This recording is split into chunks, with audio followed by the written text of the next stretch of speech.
So hey guys, it's Victor James. Hopefully you've been liking these videos. If you're new, subscribe and follow and click the little bell for notifications. I'll be posting a new video from the Ableton Masterclass every few days. So make sure you also bookmark our Ableton Live Masterclass playlist right here on YouTube.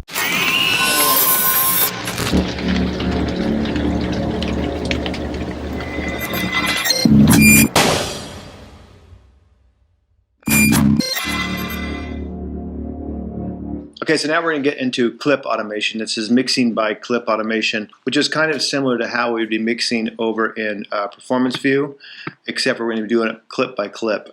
And this way also, this works really well. So like say if you have a guitar backing track, but maybe you don't want to have the whole thing playing, you just want the rhythm to come in right when the lead starts. So you still have a rhythm guitar player playing over the lead section, or if you just have the keyboard, it just seems a little too soft in one area, but you want it louder, but you want it down in another area. That's what we're going to do, is we're going to automate that clip. So the last section, we actually did that by controlling the gain, which controls the whole volume over the whole clip. This one, we're going to show you how to basically automate it, draw it in, how you want it to actually sound. So how we do it by that is we get started by we find a song. So let's say, let's do I Got a Feeling again. Intro, breakdown, 3, 4. You hear the click coming through the drummer over here, and the mains are coming out the mains. So let's take a look at just this keyboard guitar track. I have it soloed right now, as you can see. And what I'm going to do is I'm going to double click on the clip I'm on I Got a Feeling. So I'm going to come over here to the guitar track, which is under horns or other. And I'm going to double click on that, bring it up in my Finder window here. And stop this for a second. Now, this only works if you're in warp mode. So when you're getting tracks from us, as soon as they give them to you, they're already all in warp mode. So we'll get into warping in another video to show you how to like transpose tracks and that kind of stuff. But for this to work, to automate your volume, you're going to have warping on. And like I said, if you get the tracks from us, they're already automatically on, so you don't need to worry about it. This is warp right here. And you'll see that. If you're building this on your own, then you're going to want to turn it on. And basically you have 3 little dongles down here, dongles or buttons or whatever you want to call them, and this hides stuff. So if you don't see warp, it's the middle one. Click on it, you'll see warp. And the L one right here just basically shows your launching, which that's a whole different concept of launching clips, but so you don't really need that up. The E one is the one you want to see. And that's what we're going to access your volume controls, or if you have effects on there, if you want to add reverb in a certain place, you can do that by the E control. So we're going to click on the E control, and that opens up the envelope window. So on the envelope window, you have different sections here like clip, mono, mixer, and we want it on mixer, and then we want it on volume because we don't want to automate the pan. And we don't want to automate the crossfade or automate the click, the click send, which is right here. What we want to automate is the track volume. All right, and then from there we're going to go over here and grab our little pencil tool, and basically you can see your track volume right here. It's that little red dotted line. So if we want to change it, all you do is basically you just go and change it. And so I'm in grid mode, so it's gonna change by the grid. So if I want to take the grid mode off, I'd take that pencil back off, and I would just double click on a Mac, or right click on a PC, or you can hit Control click, and it opens up this window. But I usually just double click my 2 fingers right here, like click at the bottom, and then I can change the grid mode. So right now, my grid is in, I think it's probably in bars. So I can go to quarter notes, but since I want to actually do more than, just for right now, I'm actually just going to make it just bars. Yeah, I'll just leave it at narrow, what its default was, just for right now. So you can see how I drew these lines in. I can undo all that. So I'm just going to undo. So, and again, I'll just take this, get my pencil, And I can basically like say, okay, so when this comes in, I want to have it, you know, normal volume, and then here, for some reason, I want it to be a little louder. So I'm going to go ahead and draw that in. I want that louder there. And then here, I actually want to just go ahead and bring that to nothing. And maybe at the very end, I want to back up. I'm not saying I'm mixing this any way at all. I'm just showing you how to automate. Now, if you watch this fader that I told you not to move, it'll actually move on its own. So now if I play, I got a feeling, and watch the fader right here. You see a little red dot. That means it's automated. See how it just moved? Louder.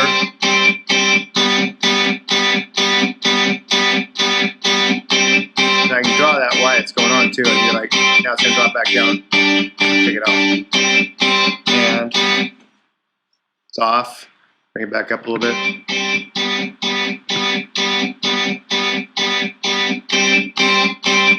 To get the idea, that's how you can actually automate different stuff. So let's say if I'm gonna, let me undo all this. So if I'm in a song, let's find something with a guitar. So say this Pink song. Say, you know, right here, I don't want this on, but I want this back part on. And it's a pretty long clip, so I'm just gonna fast forward over it. But I can click on Raise Your Glasses. I'm gonna solo that, and I'm gonna. I move my my mouse up the top. You can see a little speaker come on, and I can play. I can fast forward just on that track. It won't fast forward the whole song. Though if I go here and I unmute this, the song's still playing in the same place. It's just not the guitar part's not. But I'm just doing that just to show you the guitar part. So I'm going to play on Raise Your Glass, and I'm going to fast forward up to here. So anyhow, now what I do is this right here on the envelope is on mixer and speaker on and off. That's for muting it. I don't really want to do that. I want to do it a volume. So I'm going to take the volume, put it on there. And now I'm going to take that and I'm going to say, okay, for right here, I want this first part, but I want the second part to be softer. And now I'm going to come back and play it again. Here it comes.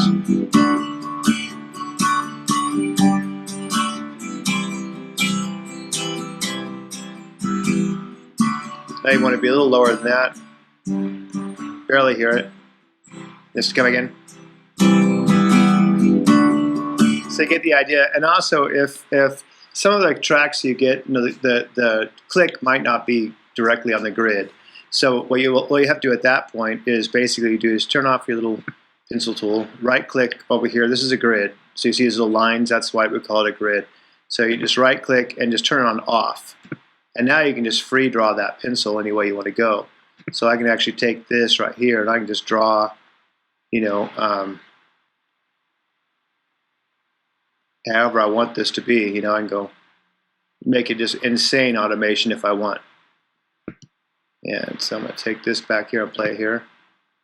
So now you're going to watch this right here.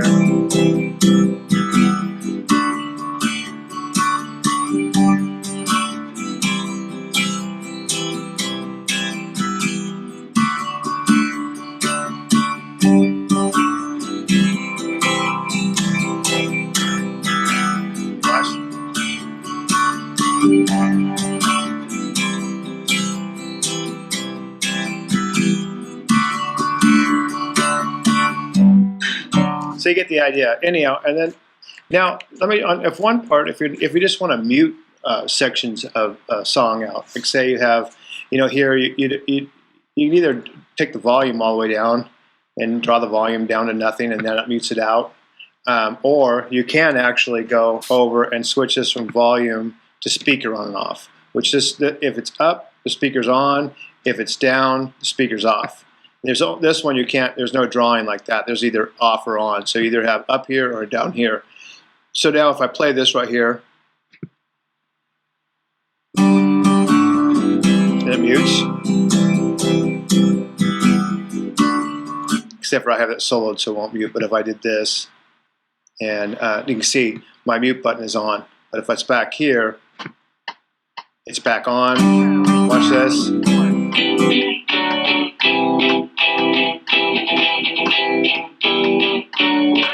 Keep watching that dot. It'll come back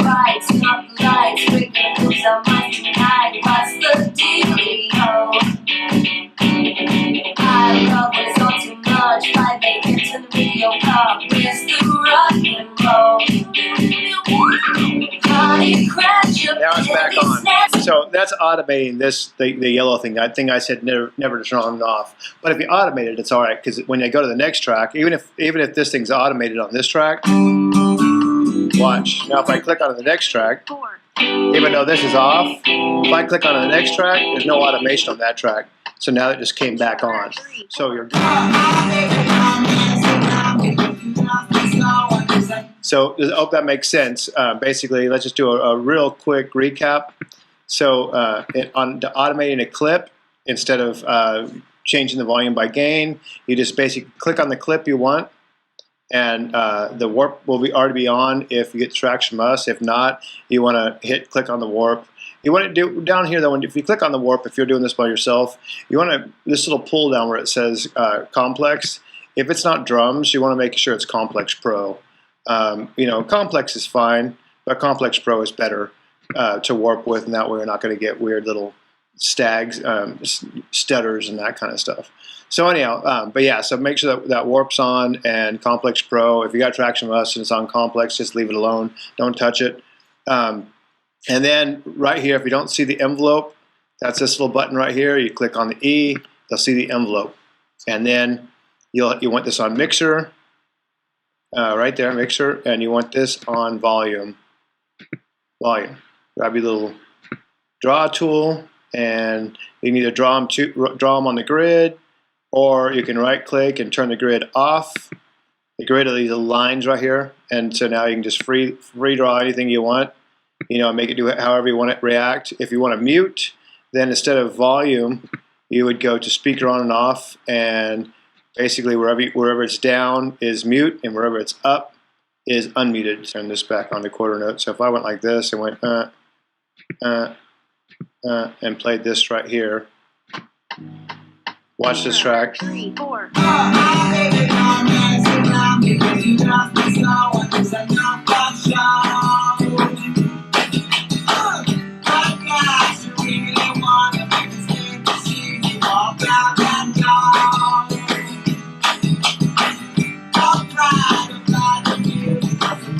So you get the idea. That's how you mix with automating your clips. And that's how you automate your clips. So after you're done, make sure you save. And on Ableton, you can either go up to File and Save, or you can just hit on Mac, Command S. On PC, I know nothing about PCs, so you're on your own there. But anyhow, that's how you automate clips. We will see you on the next module.